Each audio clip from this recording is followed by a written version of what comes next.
ये रेडियो वर्षा है। वर्षा टाइम्स में आपका स्वागत है। वक्फ बोर्ड बिल के विरोध में धरना प्रदर्शन करने की तैयारी में मुस्लिम संगठन। नवरात्रि के चौथे दिन थामे मंदिर में भक्तों ने की पूजा अर्चना। 2 स्कूली छात्राओं का अपहरण, 2 नामजद। चैती छठ को लेकर सजा बाजार और अखिल भाव सिंह मारवाड़ी संघ के नए अध्यक्ष निर्वाचित।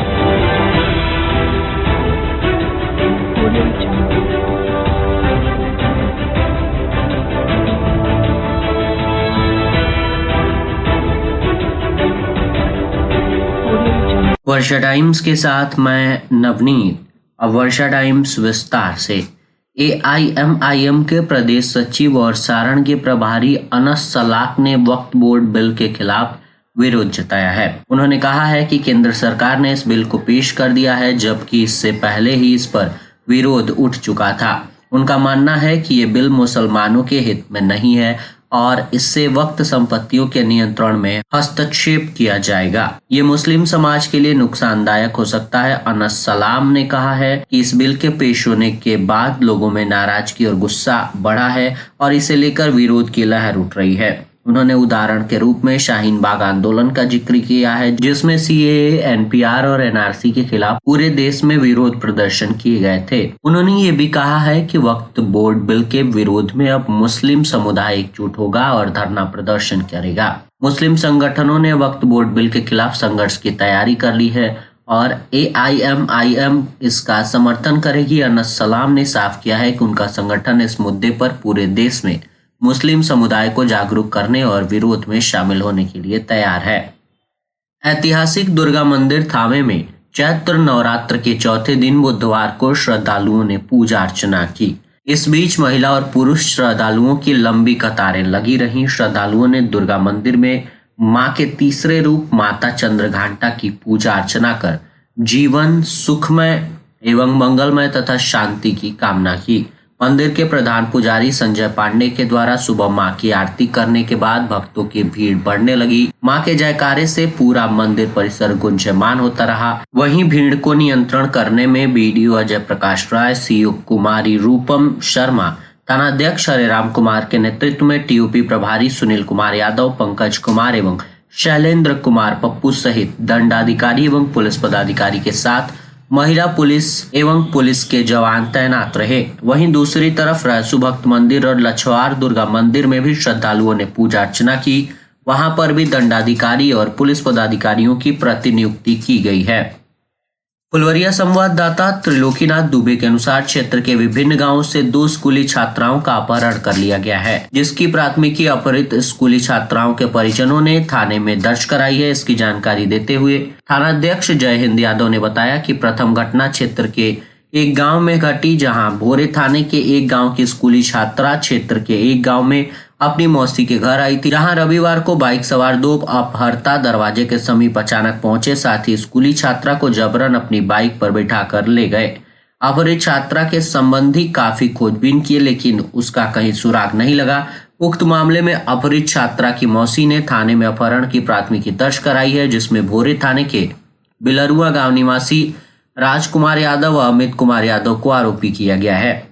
दूसरी घटना क्षेत्र के एक गांव में शनिवार की रात घटी, जहां शौच के लिए निकली स्कूली छात्रा रहस्यमय ढंग से गायब हो गई, जिससे परिजनों ने 2 दिनों तक आसपास के अलावे सगे संबंधियों के यहाँ खोजबीन की, जिसका सुराग नहीं मिलने पर बाध्य होकर के मां ने थाने में अपहरण की प्राथमिकी दर्ज कराई है, जिसमें 2 अज्ञात युवकों को आरोपी किया गया है। दोनों घटना में आवेदन मिलने के बाद ही थाने में प्राथमिकी दर्ज कर लेने के बाद पुलिस इस मामले की जांच कर रही है।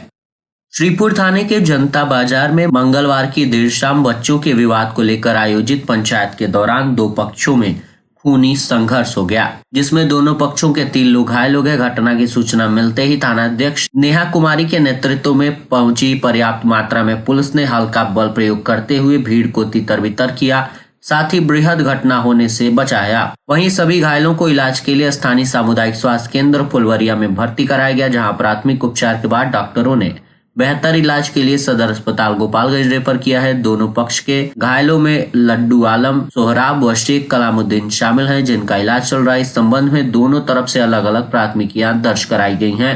जिसमें कुल 25 लोगों को आरोपी किया गया है। 4 दिनों पूर्व रविवार को थाने के मंजिरवा कला टोला फक्कड़पुर गांव की विधवा महिला के घर में घुसकर जानलेवा हमला कर लूटपाट करने व जेसीबी मशीन से मकान तोड़ने के मामले में पुलिस ने मंगलवार की रात एक आरोपी को गिरफ्तार कर लिया है, जिसे बुधवार को न्यायिक हिरासत में गोपालगंज भेज दिया गया है। गिरफ्तार आरोपी मंजिरवा कला टोला फक्कड़पुर गांव निवासी ओम प्रकाश यादव है। गिरफ्तारी दल का नेतृत्व थाना अध्यक्ष जय हिंद यादव ने किया और साथ ही उन्होंने बताया ओम प्रकाश यादव के रूप में पुलिस को सफलता मिली है। सफलता के बाद घटना में हथियार लहराने वाले मुख्य आरोपी लहवर चौधरी सहित अन्य आरोपियों की गिरफ्तारी के लिए छापेमारी तेज कर दी गई है। जल्द ही सफलता मिलेगी। मांझागढ़ संवाददाता सुधीर श्रीवास्तव के अनुसार छठ व्रतियों के द्वारा छोटी छठ व्रत बुधवार को रखा गया और बुधवार की रात्रि में खरना करने के बाद 24 घंटे के गुरुवार को छठ व्रतियों के द्वारा छठ व्रत रखने के साथ पहला अर्घ गुरुवार की शाम छठ व्रतियों के द्वारा दिया जाएगा तथा शुक्रवार की सुबह सूर्योदय होने के समय दूसरा अर्घ छठ व्रतियों के द्वारा देने के साथ ही छठ व्रत का पर्व संपन्न होगा। छठ व्रत को लेकर छठ घाट की सफाई की जा रही है। वहीं दूसरी तरफ फलमून के बाजारों को सजाया गया है। छठ व्रतियों के द्वारा छठ पूजा हेतु बाजारों में सामग्री की खरीदारी की जा रही थी।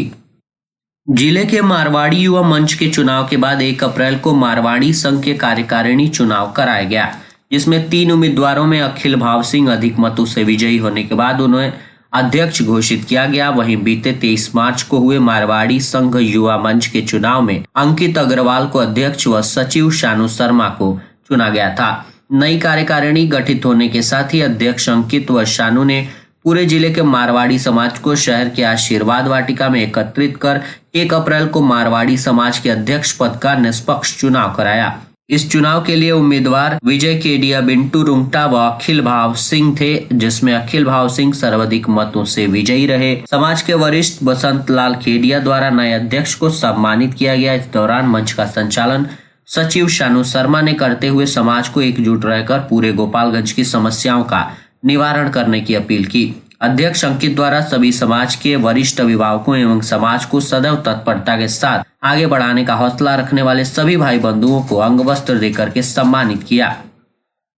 बैकुंठपुर संवाददाता के अनुसार सामुदायिक स्वास्थ्य केंद्र बैकुंठपुर में टीबी मुक्त पंचायत कार्यक्रम के तहत बुधवार को यक्ष्मा मरीजों के बीच फूड पैकेट का वितरण किया गया। प्रभारी चिकित्सा पदाधिकारी doctor Anil Kumar Singh, doctor Manish Kumar, doctor Kumar Nishant, doctor Kiran Kumari, स्वास्थ्य प्रबंधक Kamran Hasan, BCM Neeru Singh, STS Sanjay Kumar Srivastava, STS Harshvardhan Kumar, lab technician Rajan Kumar Singh ने संयुक्त रूप से फूड पैकेट का वितरण किया। बता दें कि केंद्र सरकार की ओर से वर्ष 2025 तक टीबी मुक्त पंचायत का लक्ष्य निर्धारित। इसके तहत इलाजरत मरीजों को उनकी चिकित्सा अवधि तथा दवा के साथ पौष्टिक आहार देने की व्यवस्था की गई है। निर्धारित लक्ष्य को पूर्ण करने के लिए सरकार की ओर से टीबी अलर्ट इंडिया के कोऑर्डिनेटर विष्णु प्रकाश शुक्ला ने फूड पैकेट की आपूर्ति सामुदायिक स्वास्थ्य केंद्र तक कराई। प्रभारी चिकित्सा अधिकारी डॉक्टर अनिल कुमार सिंह ने कहा कि आम जनता आगे आए और निक्षय मित्र बनकर यक्ष्मा मरीजों को गोद ले।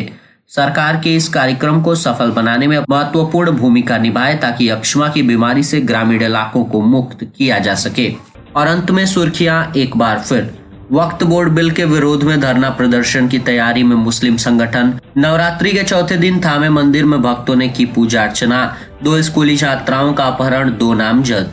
चैती छठ को लेकर सजा बाजार। और अखिल भाव सिंह मारवाड़ी संघ के नए अध्यक्ष निर्वाचित। वर्षा टाइम्स का ये अंक यहीं समाप्त हुआ। नमस्कार।